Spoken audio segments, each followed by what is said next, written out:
नमस्कार विद्यार्थी. Marked sir. बघा आता मी याच्या अगोदर एक टाकला होता सरळ व्याजचा चक्रवाढ व्याजचा आणि त्याच्या पुढचा पार्ट टाकणं बाकी होतं. त्या पुढचा पार्ट मी हा टाकत आहे. त्या प्रश्नाचा जर तुम्ही विचार केला असेल तर बघा त्या प्रकारचा प्रश्न.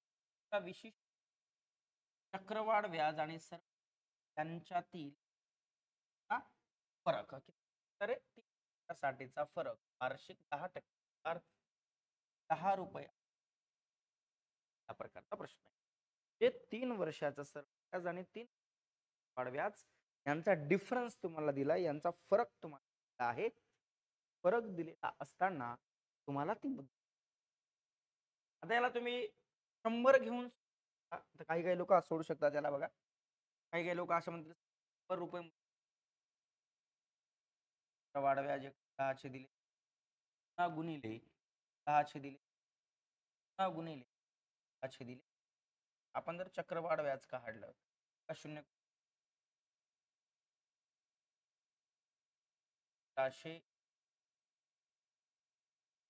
चक्रवाढ व्याजाचा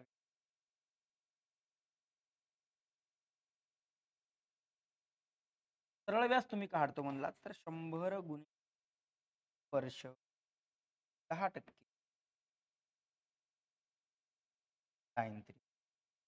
जर तुम्ही ₹100 मुद्दल घेतली तर सरळ व्याज आणि चक्रवाढ व्याज चक्रवाढ व्याज 3.1 भेटतं, सरळ व्याज 30 भेटतं. यांचा डिफरन्स आपण काय करतो ना मित्रा, 0.1 डिफरन्स आहे 100. आपण काय पकडलं 100. आता या ठिकाणी बघा x बरोबर 310 पॉइंट पुढे बघा हा पॉइंट कटलेला आहे इथे. मग बघा 31 31 31 x बरोबर किती हजार रे 10,000. बऱ्याच लोकांनी असं केलं असेल या पद्धती फॉर्म्युला जर सोडवायला गेलं त्याला बराच प्रश्न. आता या मेथडनं ज्यांनी सोडवलं मेथड ओके. आता ज्यांना अजून काही सोपं सांगायचंय त्यांना मी पाठ सांगतो.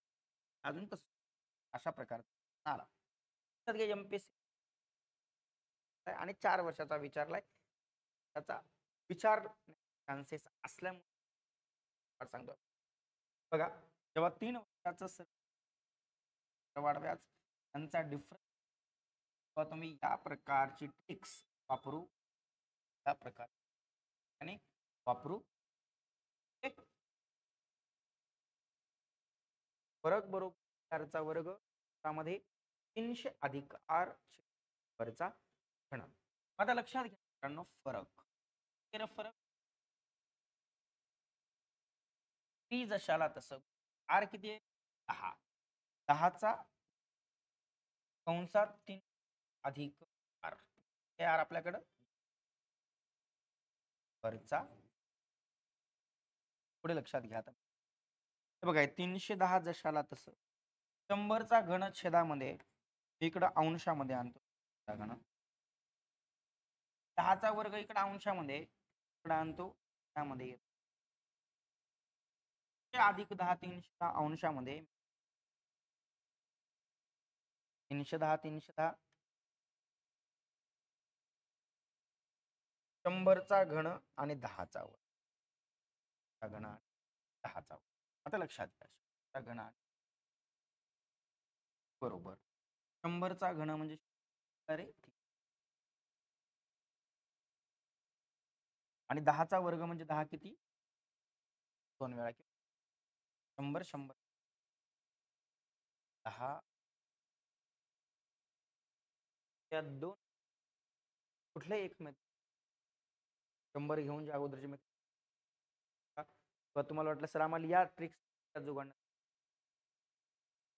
आता लक्षात घ्या तुम्हाला हा आवडला असेल ट्रिक्स आवडली असेल फॉर्मॅट आवडला असेल तर हा पुढचा प्रश्न मला सोडवण्यासाठी आहे त्या प्रश्नाचं उत्तर